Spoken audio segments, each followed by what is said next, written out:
Friends, welcome to my YouTube channel. Friend, जैसा कि आप लोगों को पता ही है कि दिल्ली की 1511 अनऑथराइज कॉलोनीज़ में घरों का मालिकाना हक देने का प्रोसेस स्टार्ट हो गया है। स्वगम पोर्टल ने अपना काम करना स्टार्ट कर दिया है। आप भी स्वगम पोर्टल पर जाके अपने घर के मालिकाना हक के लिए अप्लाई कर सकते हैं। फ्रेंड्स, 2019 से लेकर 31 मार्च 2026 तक यह मालिकाना हक जो है वह डीडीए दे रहा था पीएम उदय स्कीम के अंडर में, लेकिन अब यह मालिकाना हक दिल्ली सरकार देगी। डीडीए ने पीएम उदय स्कीम के अंडर में अब तक 40,000 कन्वेंस डीड इशू किए हैं, मतलब 40,000 रजिस्ट्रियाँ की हैं। फ्रेंड्स, अब यहाँ पे दो बातें सामने आती है।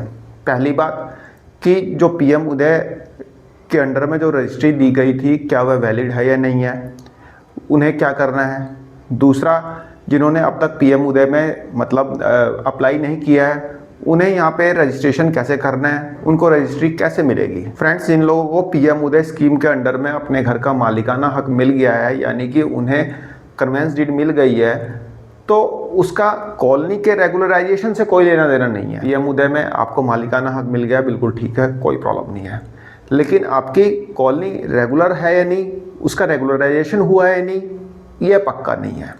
यदि रेगुलराइजेशन हो गया होता, यानी कि आपकी कॉलोनी यदि रेगुलर हो गई होती, तो इस लिस्ट में 1511 कॉलोनीज नहीं होती, इस लिस्ट में 1731 कॉलोनीज होती, क्योंकि पीएम उदय में टोटल 1731 कॉलोनीज रखी गई थी। तो मान लीजिए कोई कॉलोनी ऐसी है जहाँ पे मतलब जो कि पीएम उदय की लिस्ट में शामिल थी और आपने वहाँ पे अपनी कन्वेंस डीड बनवा ली है, लेकिन यहाँ पे आपकी कॉलोनी को 1511 कॉलोनी में नहीं रखा गया है, तो क्या करना है। फ्रेंड्स, वो तो कुछ नहीं कर सकते, वो रेगुलराइजेशन के लिए अप्लाई भी नहीं कर सकते। फ्रेंड्स, यहाँ पे जैसा कि मैंने आपको बताया कि रेगुलराइजेशन अलग चीज़ है, मालिकाना हक अलग चीज़ है। रेगुलराइजेशन करना एमसीडी का काम है और मालिकाना हक देना डीडीए या फिर दिल्ली सरकार का काम है। ठीक है, रेगुलराइजेशन करना एमसीडी का काम है। एमसीडी अपने लॉज के हिसाब से, अपने नियम कानून के हिसाब से रेगुलर करती है कॉलोनी, लेकिन मालिकाना हक देने का काम जो है वह दिल्ली सरकार या फिर डीडीए का है, जो भी एजेंसी रही हो उन्हीं का काम है। ठीक है, एमसीडी का काम यहाँ पे सिर्फ रेगुलराइज करना है। फ्रेंड्स, आपने देखा होगा जो स्वगम पोर्टल खोला गया है वो एमसीडी का पोर्टल है। एमसीडी का पोर्टल है और आप रेगुलराइजेशन के लिए अप्लाई कर रहे हैं। एमसीडी के पास जब आप अपने जो भी एमसीडी के द्वारा रिक्वायर्ड डॉक्यूमेंट्स हैं और रिक्वायर्ड टर्म्स एंड कंडीशन को पूरा करते हुए जब आप सक्सेसफुली अप्लाई कर लेंगे रेगुलराइजेशन के लिए, तो जो भी टाइम पीरियड एमसीडी यहाँ पे रख रहा है, तो उस टाइम पीरियड में आपकी कॉलोनी, आपके मतलब पर्टिकुलर आपके घर को रेगुलर कर दिया जाएगा as is where is base पे, जैसा कि बोला गया है गैजेट नोटिफिकेशन में। तो ये करेगा एमसीडी। देन एमसीडी के अप्रूवल के बाद दिल्ली सरकार का रेवेन्यू डिपार्टमेंट आपको आपके घर का मालिकाना हक देगा, आपके घर की रजिस्ट्री इशू करेगा। लेकिन पहला अप्रूवल एमसीडी का होना है, क्योंकि कॉलोनी को रेगुलराइज किया जा रहा है, ना कि पहले मालिकाना हक दिया जा रहा है। रेगुलराइज करके मालिकाना हक दिया जा रहा है। ठीक है, तो यहाँ पहले जो स्वगम पोर्टल है वह एमसीडी का पोर्टल है। फ्रेंड्स, रेगुलराइजेशन का यह प्रोसेस सबके लिए नया है, आपके लिए भी नया है, मेरे लिए भी नया है, सरकार के लिए भी नया है। ठीक है, तो सबके लिए नया प्रोसेस है।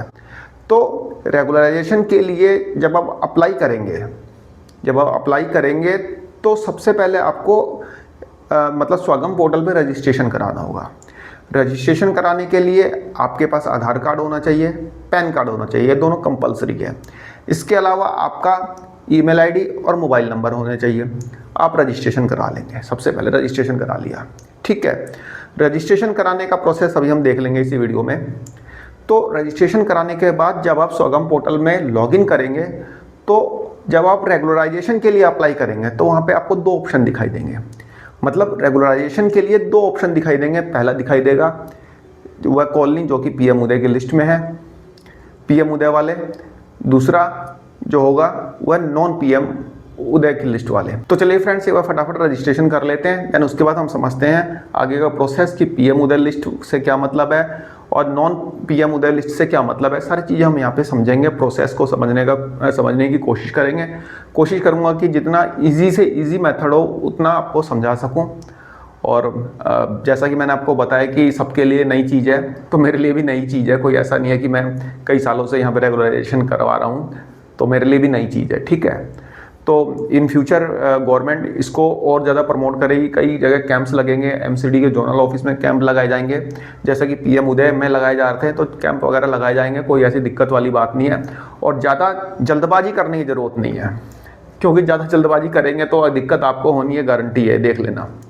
ज़्यादा जल्दबाजी करने की ज़रूरत नहीं है। तो चलिए फ्रेंड, फटाफट चलते हैं स्वगम पोर्टल पे, रजिस्ट्रेशन करते हैं, देन आगे का प्रोसेस को थोड़ा सा गो थ्रू करते हैं। फ्रेंड्स, हम स्वगम पोर्टल पे आ गए हैं। ये है एमसीडी का स्वगम पोर्टल। इस पोर्टल का लिंक जो है मैं आपको डिस्क्रिप्शन बॉक्स में दे दूंगा, वहाँ से आप क्लिक करके डायरेक्ट इस पोर्टल पे रीडायरेक्ट हो सकते हैं। ठीक है फ्रेंड्स, सबसे पहले हमें करना है अपना रजिस्ट्रेशन। ये रजिस्ट्रेशन लिखा है, यहाँ से भी करा सकते हैं। न्यू रजिस्ट्रेशन लिखा है, यहाँ से भी करा सकते हैं। जहाँ से आपका दिल करे वहाँ से आप करा लीजिए। ये न्यू रजिस्ट्रेशन पे क्लिक करके हम रजिस्ट्रेशन करेंगे। फ्रेंड्स, न्यू रजिस्ट्रेशन पे मैंने क्लिक किया तो कुछ इस टाइप का फॉर्म खुल के मेरे सामने आया है। यहाँ पे हमें अपना नाम डालना है, यहाँ पे अपना ईमेल आईडी, यहाँ पे जो भी यूज़र आईडी आप बनाना चाहते हैं वो आप डाल दीजिए। बाकी यहाँ पे आपको अपना मोबाइल नंबर, यहाँ पे जो पासवर्ड क्रिएट करना चाहते हैं पासवर्ड डालेंगे। देन दोबारा से सेम पासवर्ड को आप यहाँ पे रिपीट करेंगे। देन यहाँ पे नेक्स्ट बटन पे क्लिक करके आगे बढ़ेंगे। फ्रेंड्स, आपने जो मेल आईडी और जो मोबाइल नंबर डाला होगा उन दोनों पे एक एक ओटीपी आया होगा। मोबाइल वाला ओटीपी यहाँ पे डाल देंगे और ईमेल आईडी वाला ओटीपी यहाँ पे डाल देंगे। देन यहाँ पे नेक्स्ट बटन पे क्लिक करके आगे बढ़ेंगे। फ्रेंड्स, देन कुछ इस टाइप का इंटरफेस खुल के हमारे सामने आएगा। यहाँ पे ड्रॉप डाउन लिस्ट से आपको सिटीजन सेलेक्ट करना है। यूज़र क्या है?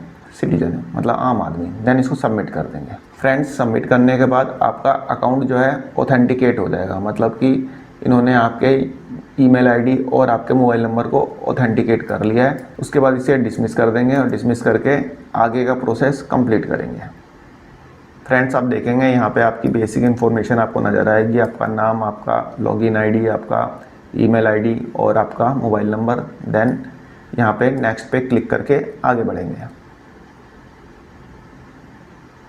यहाँ पे कुछ और डिटेल आपसे पूछी गई है, आपका फादर नेम, आपका date of birth, male female, तो ये सब डिटेल डाल के आप नेक्स्ट बटन पे क्लिक करके आगे बढ़ेंगे।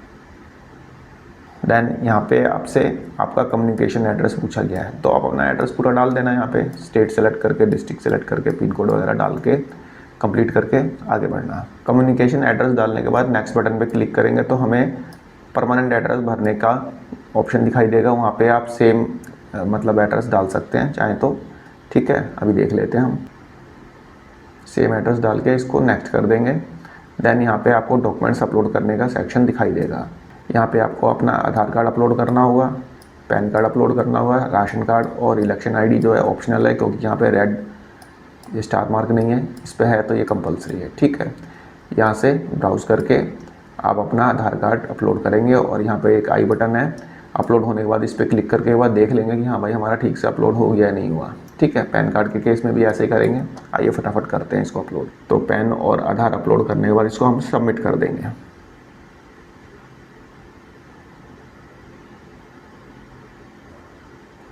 फ्रेंड्स, सबमिट करने के बाद आपके पास मैसेज आ जाएगा, यू आर सक्सेसफुली रजिस्टर्ड। भाई आप सक्सेसफुली रजिस्टर्ड हो चुके हैं। ठीक है, डिसमिस कर दो, खत्म कहानी। आपने रजिस्ट्रेशन का प्रोसेस यहाँ पे कंप्लीट कर लिया है।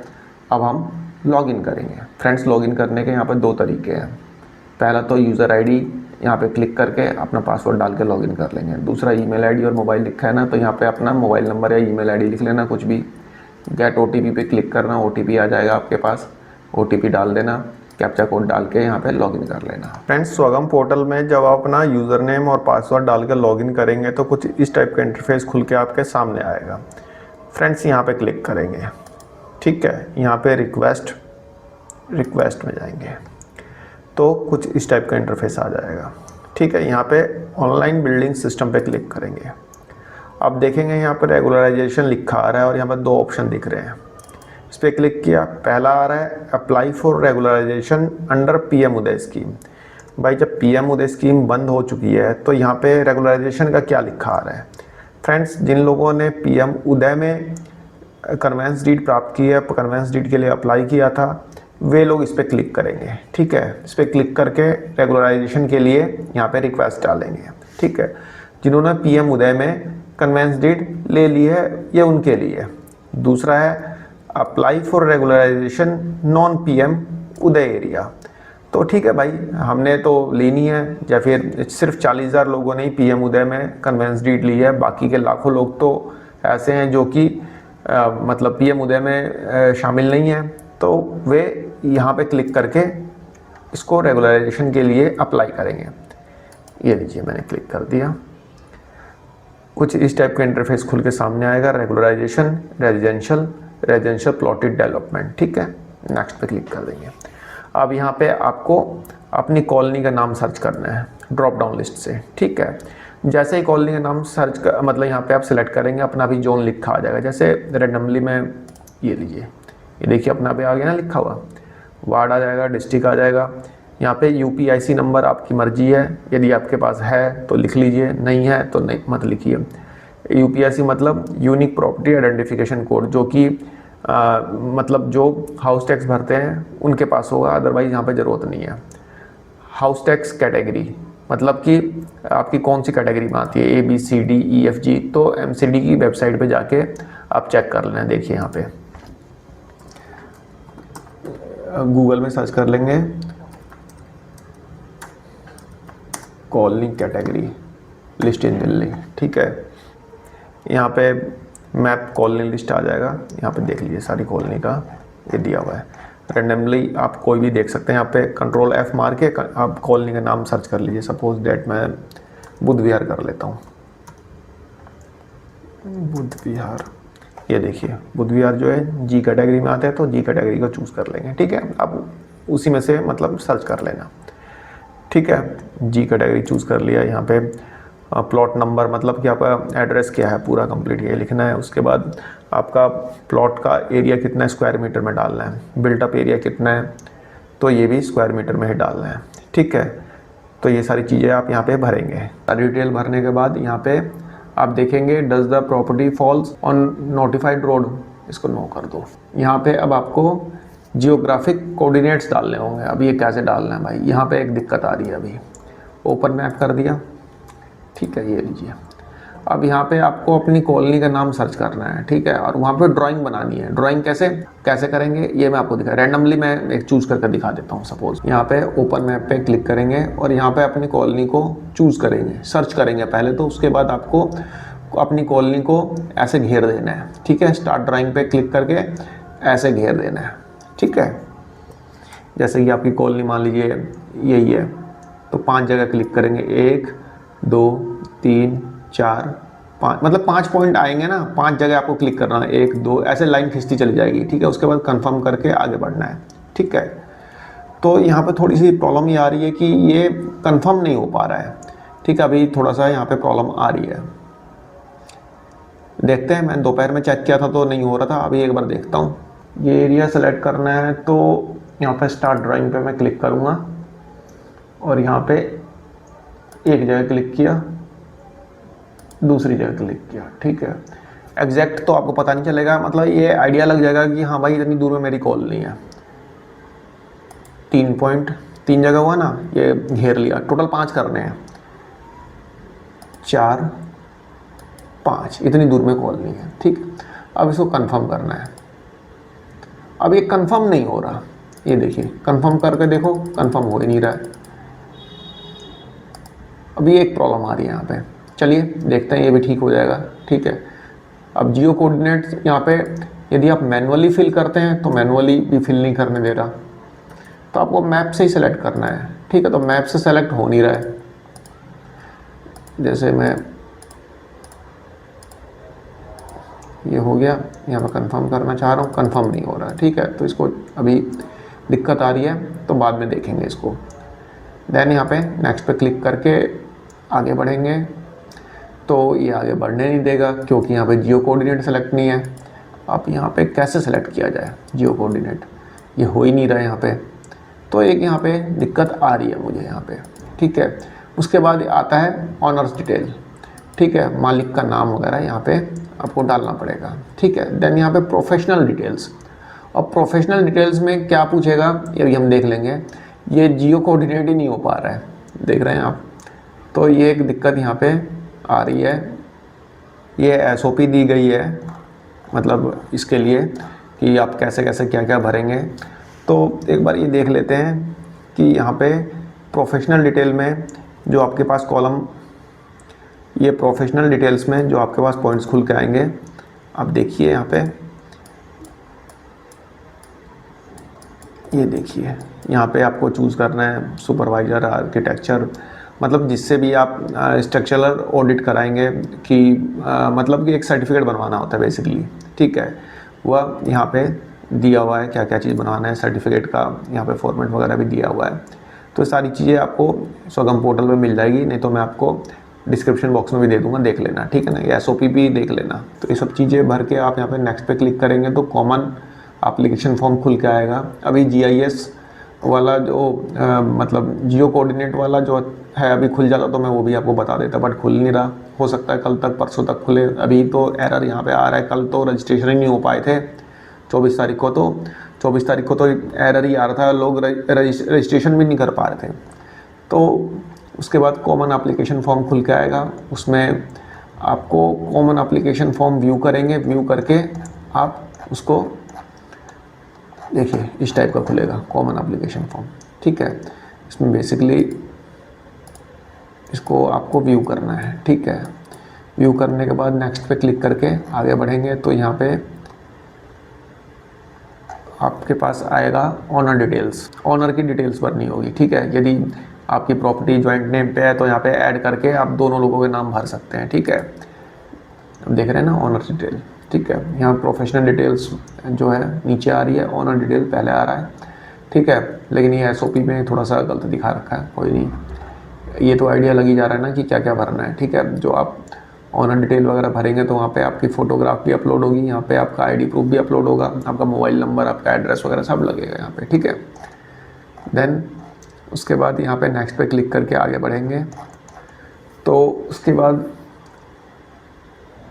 Application for regularization of existing construction, तो यहाँ पे ऑनर वगैरह डिटेल वगैरह भर के आपको फाइनली इसको एक ई अंडरटेकिंग आएगा, ई अंडरटेकिंग को आपको मतलब अप्रूव करके उसको फाइनल आप कुछ डॉक्यूमेंट्स आपको अपलोड करने होंगे, जिसमें आपके ऑनरशिप के डॉक्यूमेंट्स होंगे, मतलब जनरल पावर ऑफ अटॉर्नी के, existing drawing to be regularised, भाई जो ड्राइंग वगैरह बनवाएंगे, अपने लेआउट बनवाएंगे, वह ड्राइंग आपको लगानी पड़ेगी। प्रीवियस सैंक्शन बिल्डिंग कंप्लीशन या रेगुलराइजेशन प्लान, वो आपका आर्किटेक्चर वगैरह ये सब चीज़ें बना के देंगे, ठीक है। Existing drawing to be regularised जो है ये भी आर्किटेक्चर बना के देगा, ये भी आर्किटेक्चर बना के देगा, और आपको यहाँ पर अपलोड करना होगा। स्ट्रक्चरल सेफ्टी सर्टिफिकेट, ये भी आपका जो आर्किटेक्चर होगा वही बना के देगा, ठीक है। तो आप उससे बनवाएंगे, ठीक है। तो ये सब चीज़ें यहाँ पे लगेगी। देन कॉमन एप्लीकेशन फॉर्म तो हो ही गया था, अभी हमने देखा था। अदर डॉक्यूमेंट्स में अभी तो कुछ आइडिया नहीं है ये लोग क्या मांगे, देखते हैं क्या मांगते हैं। यहाँ पे बिल्डिंग की फ़ोटोग्राफ लगेगी आगे पीछे दाएं से, ये बात तो मैं आपको बता ही चुका हूँ, ठीक है। तो अभी यहाँ पे एरर्स आ रही हैं चीज़ें यहाँ पे, ठीक है।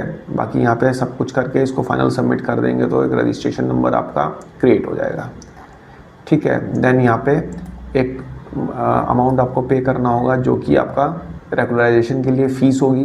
अब कितनी फ़ीस होगी ये तो अभी जब तक फाइनल स्टेज पे जाऊंगा नहीं तब तक कैसे बताऊं, लेकिन बहुत नॉर्मल सी फ़ीस होगी मेरे ख्याल से।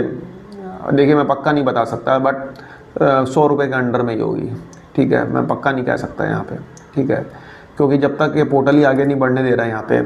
अब जियोग्राफिक कोऑर्डिनेट यहाँ पे हो ही नहीं रहा, मैप खुल रहा है, ज़रा सा मैप खुल रहा है यहाँ पे, मैं कैसे सेलेक्ट करूँ, ठीक है। देखिए मान लीजिए मैं रैंडमली सेलेक्ट कर भी लेता हूँ, 4 पॉइंट मारे, इसको आगे बढ़ूंगा तो ये करेगा ही नहीं, ये बोलेगा 5 पॉइंट लगाओ, ठीक है भाई 5 लगा दे। देखिए यहाँ पे कर दिए, 5 पॉइंट हो गए, 1 2 3 4 5। अब इसको कंफर्म करता हूँ तो ये कंफर्म ही नहीं होता है, तो बताइए क्या करूँ मैं। तो कुछ अभी पोर्टल में दिक्कतें चल रही हैं, ठीक है, ठीक हो जाएगा तो आपको समझा ही दूँगा, ठीक है। और दूसरा जो मैंने आपको बताया था, यहाँ पे जो रहेगा वो रहेगा जिन्होंने पीएम उदय में रजिस्ट्रेशन करा रखा है, वे लोग रेगुलराइजेशन के लिए यहाँ पे अप्लाई करेंगे, ठीक है फ्रेंड्स। बाकी एक बार आप यहाँ पे ये ज़रूर चेक कर लेना कि आपकी कॉलोनी का नाम आ रहा है कि नहीं। यहाँ पे नाम आएगा, ये देख लेना, कॉलोनी के नाम आपके सबके आएंगे यहाँ पे, ठीक है। सारे नाम दिए हुए हैं 1511 के 11, ठीक है। ये ज़रूर चेक कर लेना एक बार, ठीक है फ्रेंड्स। तो फर्दर यदि एक बार ये मैप वाला सिस्टम चल जाता है, यानी कि जियो कोऑर्डिनेट्स वाला, देन मैं आपको आगे समझा दूंगा। आई होप आपको वीडियो पसंद आई होगी। धन्यवाद, नमस्कार।